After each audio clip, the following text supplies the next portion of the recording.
Diet itu bukan hanya diet aja. Jadi hidup sehat itu yang utama. Kurus itu bonus, benar-benar hanya bonus. Jadi dan untuk menurunkan atau melakukan pola hidup sehat bukan hanya satu faktor, multifaktorial. Dari yang pertama makan, pasti faktor utamanya makan. Olahraga aja tapi makan nggak.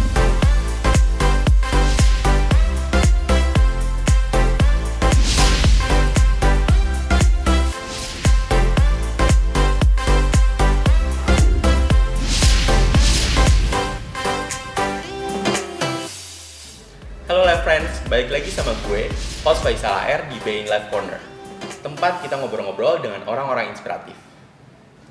Udah sekitar 1 tahun kita ngerasain yang namanya pandemi.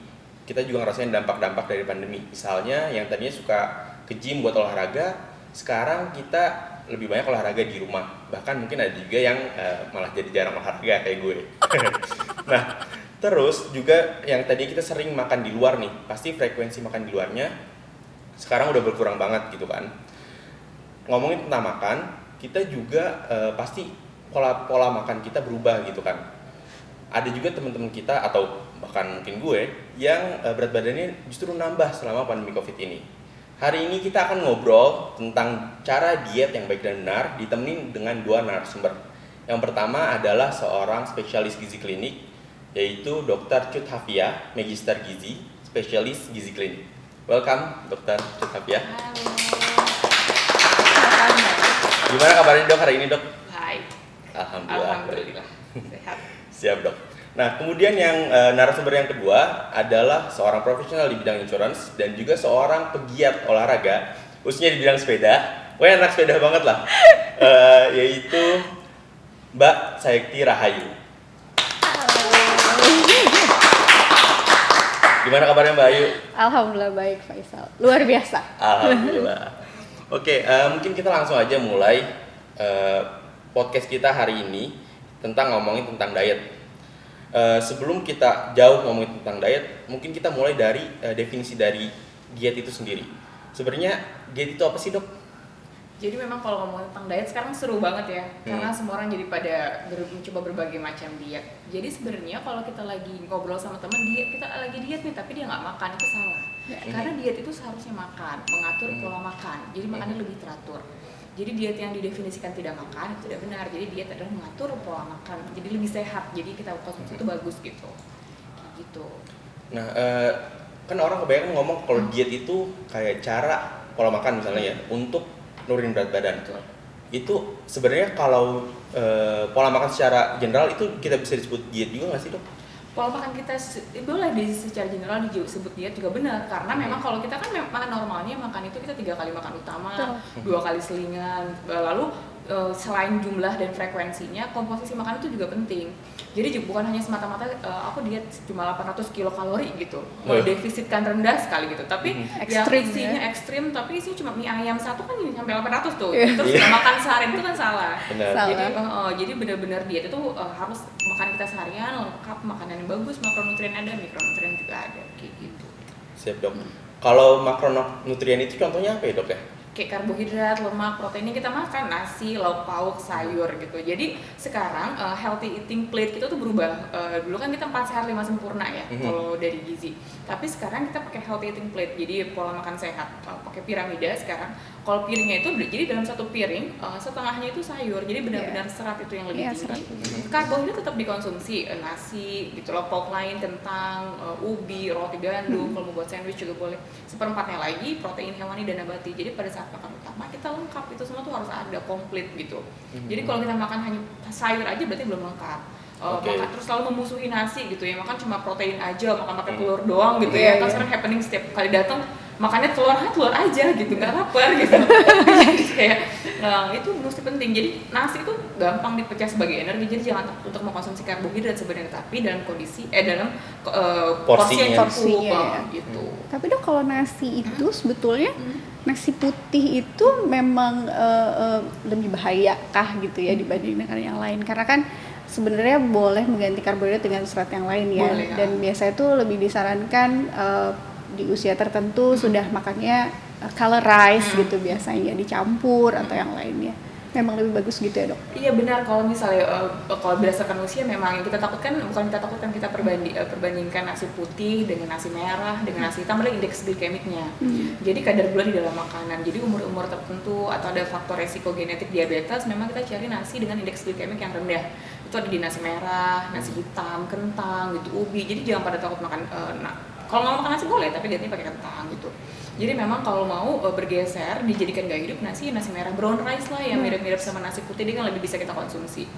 Memang kalau nasi putih selain indeks glikemik rendah, dia faktor untuk meningkatkan asupan makan tuh lebih tinggi karena dia kan kadar gulanya tinggi ya. Jadi rasanya kita pengen nambah aja gitu. Kalau makan nasi putih hangat gitu, pakai sambal nambah kan gitu. Pakai kerupuk gitu. Nah itu kan tadi tentang makronutriennya dok, tadi ada protein, lemak gitu kan, karbohidrat gitu. Kalau mikronutrien contohnya apa aja dok? Mikronutrien tuh kalau misalnya kita mesti lihat dulu sekarang nih, kalau kondisi kayak gini nih, kadang banyak yang kayak panik buying langsung beli banyak vitamin dosis tinggi gitu ya. Sebenarnya dalam sayuran dan buah itu mikronutriennya juga tinggi. Kalau kita makannya sesuai, tadi aku bilang 3 kali makan utama, 2 kali selingan, 2 kali makan buah, sekali makan 200 gram gitu, kayak 2 buah apel, itu udah cukup tuh vitamin C untuk kebutuhan wanita dan pria dewasa di Asia terutama gitu. Jadi sebenarnya udah kayak gitu udah cukup, atau 4 lah, jadi jam 10 kita makan snacking buah, nanti jam 3 kita makan snacking buah lagi, malam kalau lapar kita snacking buah yang tinggi antioksidan. Kalau sekarang itu di mikronutrien udah cukup. Jadi dari makanan yang kita makan nih, sebenarnya itu udah ada mikronutrien juga gitu. Udah banyak. Semuanya sebenarnya di dalam daging, di dalam sayur, di dalam nasi pun udah ada mikronutrien. Jadi jangan khawatir kalau kita makannya sesuai dengan proses penyajian yang benar gitu, itu udah komposisinya udah bagus kok. Ya. Jangan takut gemukan kalau sesuai nih. Sekarang kan semuanya personalize ya. Jadi orang A sama orang B nggak beda, kebutuhannya beda. Nah terus dok, kalau ngomongin diet, ada berapa jenis sih dietnya? Diet itu ada berapa jenis dan apa aja gitu? Sebenarnya kalau untuk mengatur pola makan kita gitu ya, dan berat badan kita sudah ideal, kita nggak punya target tertentu. Wah mumpung kita lagi pandemi, olahraga tinggi, diet bagus gitu ya. Jadi kita benar-benar nggak usah dietnya nggak usah modifikasi supaya kalorinya lebih rendah. Namanya well balanced diet atau Mediterranean diet. Itu yang dipakai untuk orang Asia biasanya. Well balanced diet itu tadi yang bilang makronutrien dan mikronutrien yang lengkap. Yang mesti diperhatikan yang pertama dia jumlahnya mesti sesuai, 3 kali makan utama, 2 kali selingan. Terus kalorinya berdasarkan perhitungan, biasanya orang berdasarkan tinggi badan, berat badan, usia gitu. Itu dengan menggunakan rumus Harris Benedict. Nanti kita aplikasikan ke Mediterranean diet itu, well balanced diet gitu. Jadi dietnya seimbang, benar-benar seimbang. Gitu. Jadi itu kalau Mediterranean diet itu lebih ke buat yang orang-orang udah pas nih, udah ideal gitu ya. Kalau yang dari gemuk ke pengen kurus nih misalnya, itu apa yang paling direkomendasiin? Biasanya kita turunin lagi menjadi low calorie diet. Jadi memang kalorinya direndahkan dengan tapi kalori direndahkan bukan langsung drastis. Misalnya kita hitung dulu nih kebutuhan harian, ternyata kebutuhan harian orang A dengan aktivitas fisik yang seperti ini, dengan lingkungan yang seperti ini gitu ya. Itu kan ada stress faktornya juga, stress faktor. Jadi kita ngitung tuh banyak sebenarnya. Jadi kebutuhan misalnya 1600 kilokalori, kita kurangin pelan-pelan 200 kilokalori dulu. Kita restriksi kalorinya perlahan. Low calorie diet 1400, tapi 1400 itu dibagi dalam beberapa kali makan. Jadi sebenarnya diet itu bukan 1400 ya udah rapel aja gitu, makan mie langsung kopi gitu. Yang penting 1400 nih gitu. Enggak, karena kita kan diet itu bukan semata-mata kalori ya. Kita mengatur pola makan menjadi lebih sehat gitu. Jadi kebiasaan makannya bukan pada saat diet aja, jadi nanti akan dibawa. Jadi pada saat menjalani diet kita nggak ngerasa stres banget sih makannya kayak gini lagi nggak ada rasa gitu. Enggak, diet itu mesti kita nikmati, tapi kita mesti tahu yang ini boleh, yang ini nggak boleh, yang ini boleh banyak, ini nggak boleh banyak gitu, kayak gitu sih sebenarnya. Jadi seneng aja pada saat diet, nggak yoyo. Paling sering kan yoyo sindrom. Jadi pola pikirnya tuh lebih yang kayak buat jangka panjang ya, bakal bisa nggak gue misalnya ngelakuin diet ini untuk seumur hidup gitu kan. Betul. Sebenarnya personally sebagai dokter gizi ya, saya mendingan pasien turunnya lambat perlahan, yang penting turun, dibandingkan datang lagi dengan keadaan yo-yo syndrome gitu. Saya nggak kepengen. Jadi dok, berat badan saya naik hampir sama seperti belum diet. Itu kan kayak sedih ya, antara kayak kesalahan di mana nih, saya menyampaikan kurang tepat gitu, atau yang tidak mau menjalankannya gitu. Jadi sebenarnya sejauh ini nggak pernah, tapi nggak kepengen. Itu yang saya bayangkan sih. Jadi saya selalu bilang kayak gitu ke pasien. Jadi seneng nggak kalau melakukan penurunan pola makan, perubahannya dirubah gitu, tersiksa nggak gitu, itu paling penting. Kalau yang aman itu sebetulnya dalam proses tadi diet itu penurunan berat badan tuh berapa dok? Misalnya 1 bulan itu berapa gitu?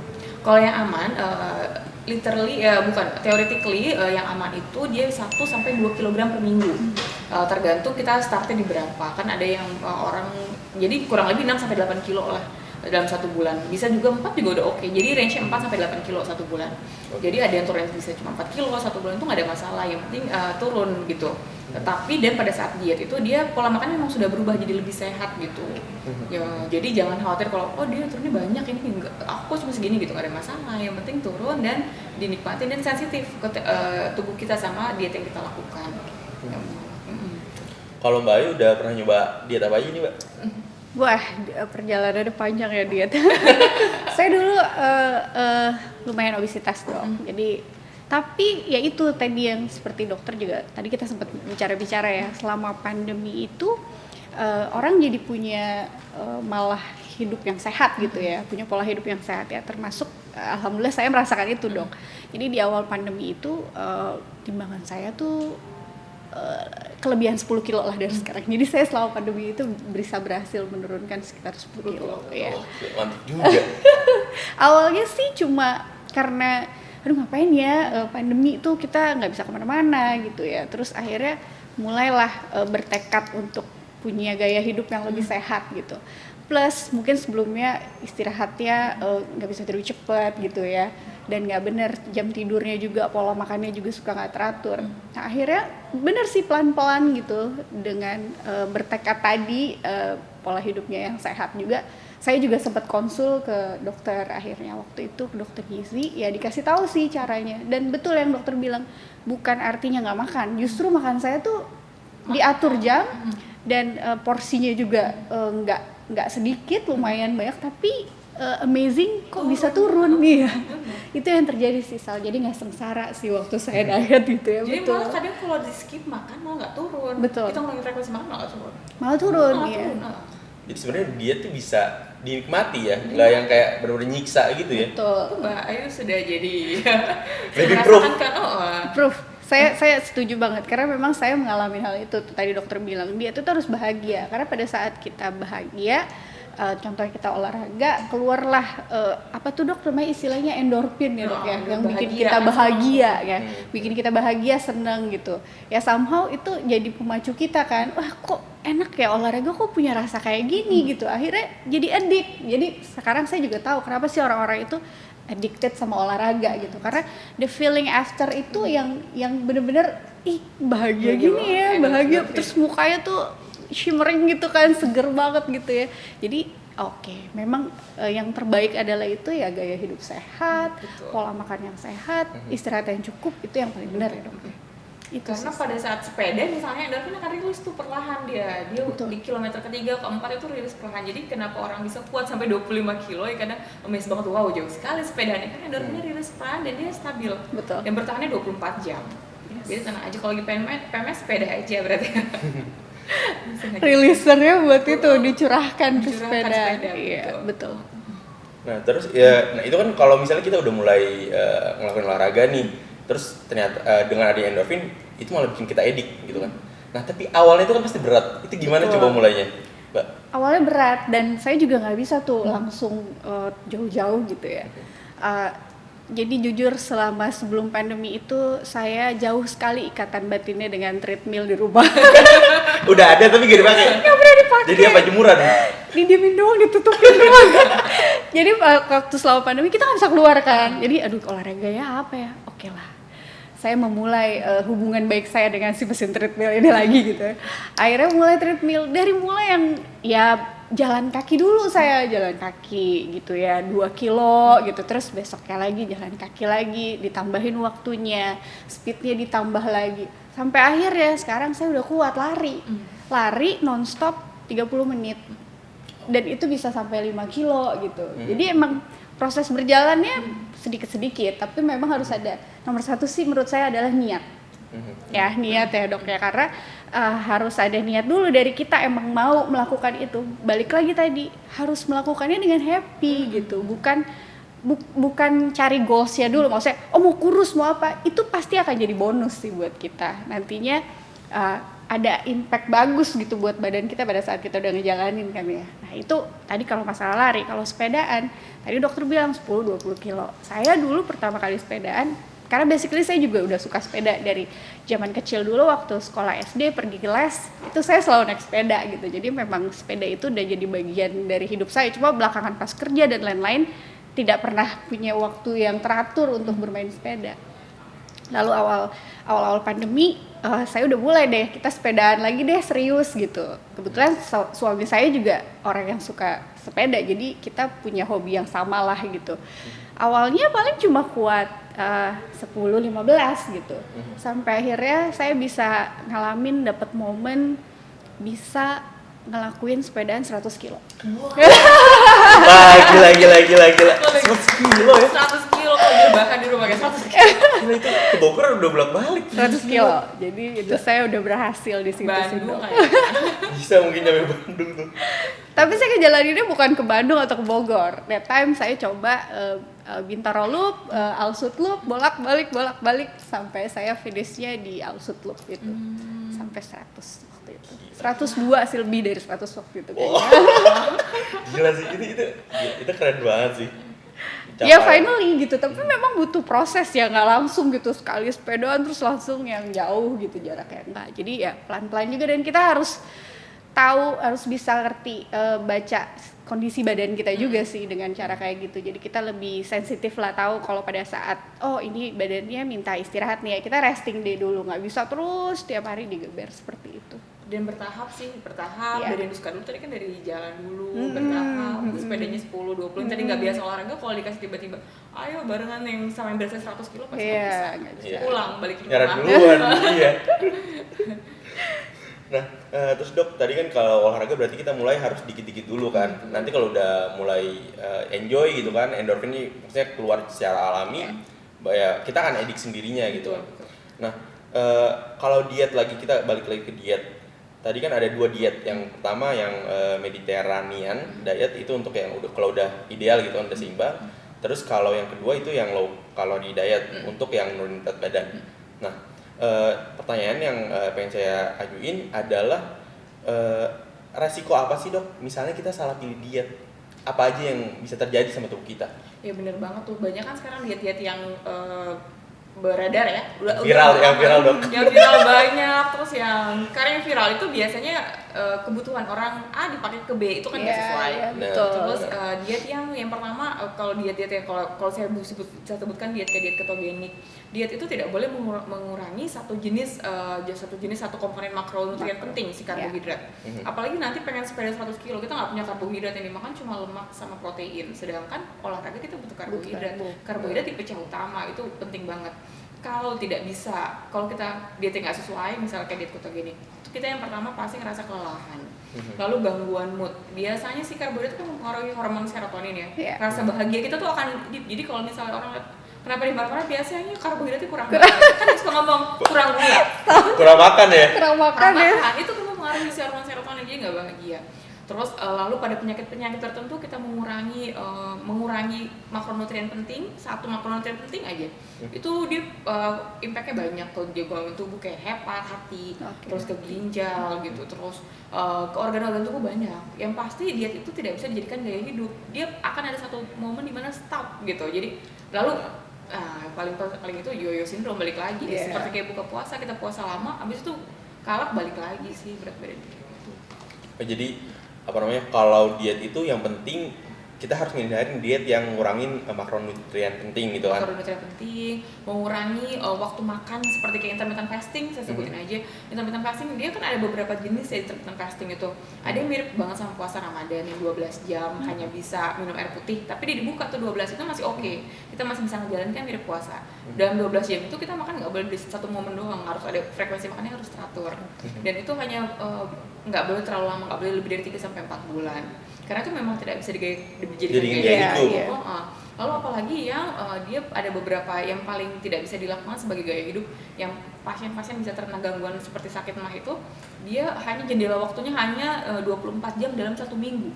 Jadi kita makan hanya 1 hari dalam 1 minggu, itu kan nggak bisa. Jadi 3 hari puasa, 1 hari makan, 3 harinya lagi puasa. Itu nggak bisa.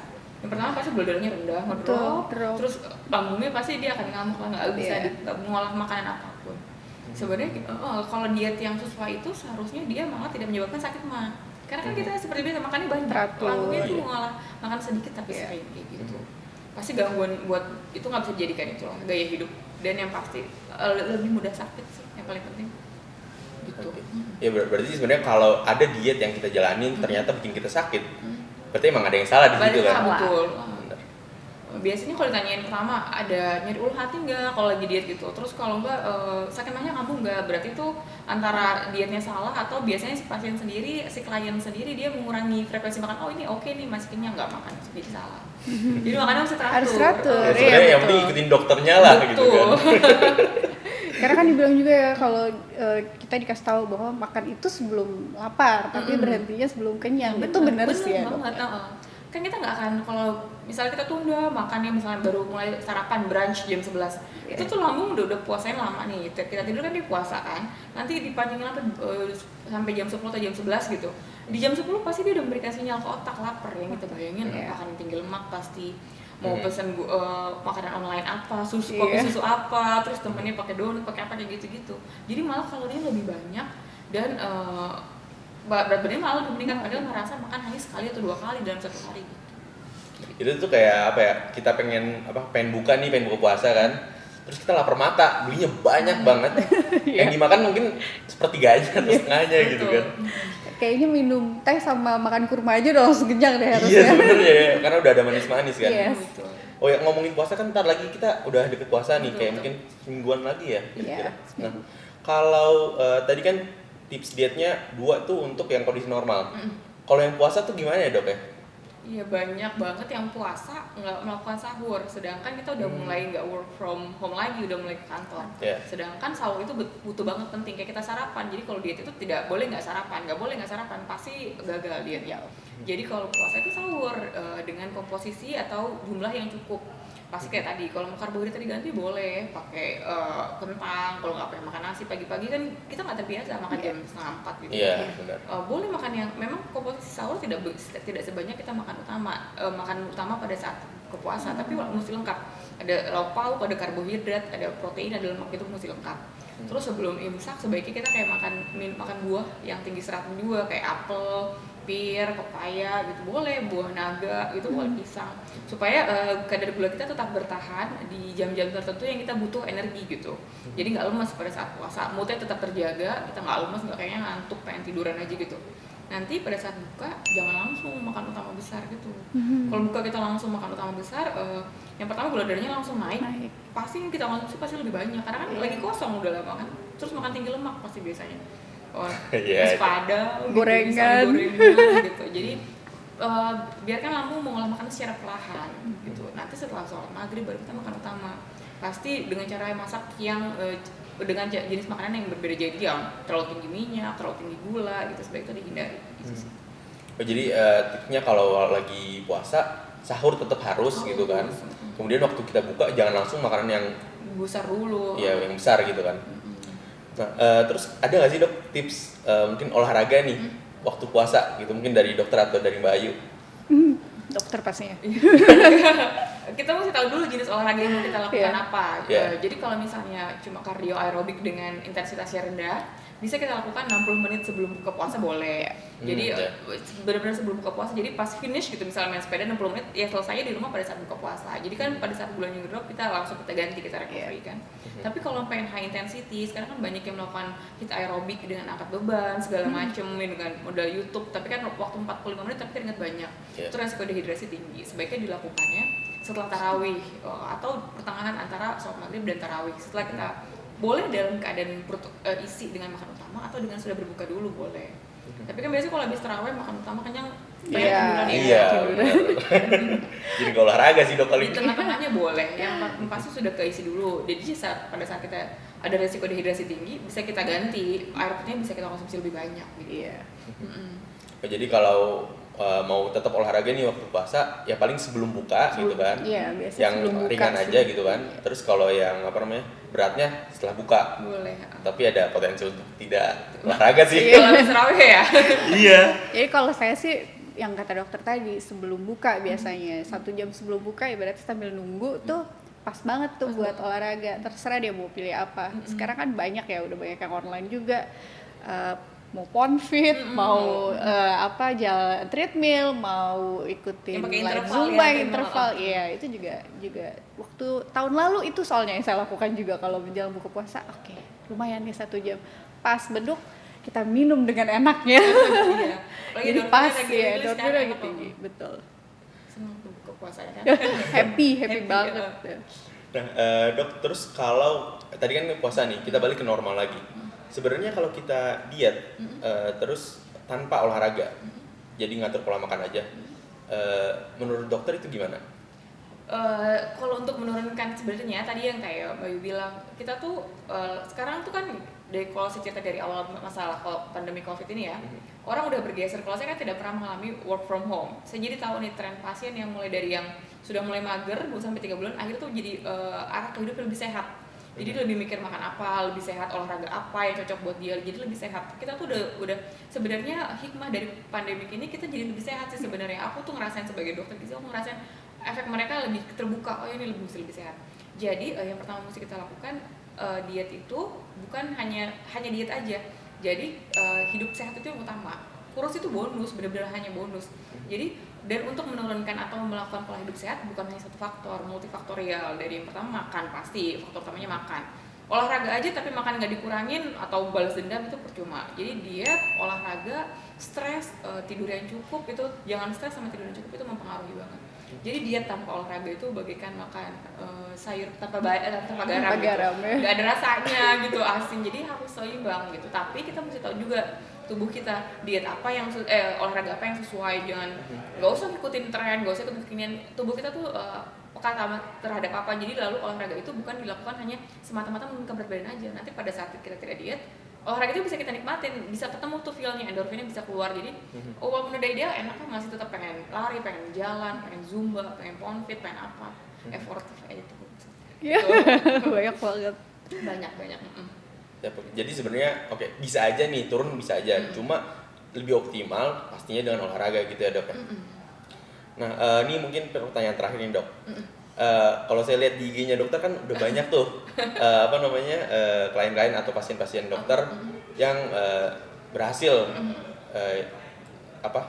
punya pola hidup sehat, jadi bonusnya itu kurus gitu kan. Boleh nggak dok kasih tips-tips nih, mungkin tips-tips yang paling ampuh lah untuk ya kita punya pola hidup lebih sehat dan bonusnya bisa kurus. Sebenarnya kalau yang ngeliat di IG saya atau itu saya cuma ngebantu sedikit ya, semuanya kesadaran dari pasiennya. Kalau dia nggak pengen diet, dia nggak pengen berubah hidupnya lebih sehat, dia pasti nggak datang ke saya. Jadi memang saya cuma ngebantu sedikit. Jadi memang dari mereka yang pertama tipsnya diet, niat tadi pertama itu paling penting. Kalau datang keadaan setengah-setengah, jadi kalau kebanyakan, tapi kalau kayak gini boleh nggak dok, kayak gini boleh nggak dok, terus selalu jangan jadikan diet itu ada reward. Buat saya diet itu tidak ada hari cheat day nggak dok, tidak ada buat saya, karena ya lakukannya dengan bahagia. Cari makanan yang disukai, jadi jangan yang hambar gitu, rebus-rebusan, jangan. Cari makanan yang disukai, jadi pada saat menikmati kita menyukai. Yang pertama kayak gitu. Terus jadi jangan dietnya buat niat yang pertama. Terus jangan berharap reward dari perubahan pola hidup kita. Terus lakukan pola makannya sesuai yang saya edukasikan atau saya sarankan gitu.